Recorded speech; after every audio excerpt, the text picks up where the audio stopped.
No Jumping on the Bed by Ken Arnold, read by Josh. In his bedroom near the top floor of a tall apartment building, Walter was getting ready for bed. Before turning out the light, his father said, "I've told you once, I've told you a million times, no jumping on the bed. One day it'll crash right through the floor. Now lie down and go to sleep." Just one more time? Asked Walter, but instead he plopped down on his pillow and squeezed his eyes closed. "Good night," said his father. He turned off the light and pulled the door almost closed. The room was almost quiet, except for a soft thump, thump, thump coming from the room above. "That's Delbert upstairs," thought Walter. He switched on his bedside lamp. If Delbert can jump on his bed, so can I. Walter bounced higher and higher. On his last jump, his hair brushed the ceiling. But when he came back down, his mattress creaked, the floor cracked, and the whole bed tipped sideways. Then went through the floor, fell Walter, bed and all. Now it happened that Walter's bedroom was directly above Miss Hattie's dining room. She was more than a little surprised when bed fell through her ceiling and Walter landed on her plate of spaghetti and meatballs. "I was not expecting company for dinner," she mumbled with a mouthful of meatballs. Said Walter. Spaghetti is my all-time favorite. Before he could eat, his bed smashed through the table and kept right on crashing through the floor.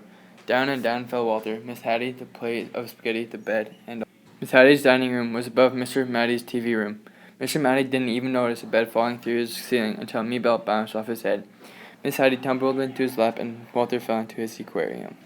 "I've already had my bath tonight," said Walter. He wanted to stay and watch the monster on TV, but his bed crunched through the floor, taking the TV with him. Down and down fell Walter, Miss Hattie, Mr. Matty, the TV, the spaghetti, the bed, and all.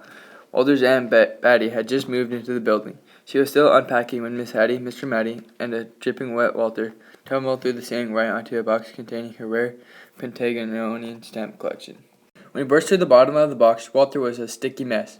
"I've seen you started collecting stamps," said Aunt Patty as she followed Walter through the new hole in her floor. Down and down fell Walter, Miss Hattie, Mr. Matty, Aunt Patty, the stamp collection, the TV, the spaghetti, the bed, and all. Patty and Natty had worked 3 days building their dream house with blocks. Afraid that Fatty Catty might knock something over, they carefully shooed her out for the night. Then the upstairs neighbors came through the ceiling. "Excuse us," said Walter, remembering his manners. "We won't be staying long." The words were barely past his lips when Walter's bed bashed through the floor and continued on its way. Miss Hattie, Mr. Matty, Aunt Patty, Patty, Natty, Fatty Cat, the stamps, the TV, the spaghetti, the bed, and all. The last thing Mr. Hanratty ever expected to see was a bed coming through his studio ceiling, followed by nearly everyone in the building. "Known you wanted to see my paintings," he said. "I would have tidied up a bit." But they never once paused to admire Mr. Hanratty's colorful artwork. They were too busy splashing in his cans of paint.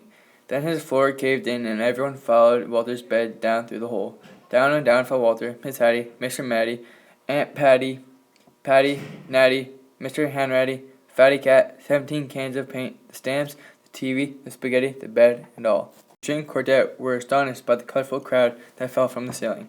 The maestro loved an audience, even if they dropped in unannounced. But when Walter's bed smashed through the floor and paint splattered everywhere, Mr. Maestro wished his audience would leave, and so they did, along with his string quartet. Gotti's practice room was also the basement ceiling. It was dark and quiet as midnight down there. Walter squeezed his eyes closed and tumbled through the darkness until he landed on something soft. In his place, his bedroom light was on, the door was almost closed, and through it Walter could hear his mother and father talking quietly.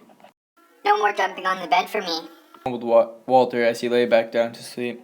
Suddenly he heard a creak, the ceiling cracked, and down came Delbert, bed and all. Down and down fell Delbert.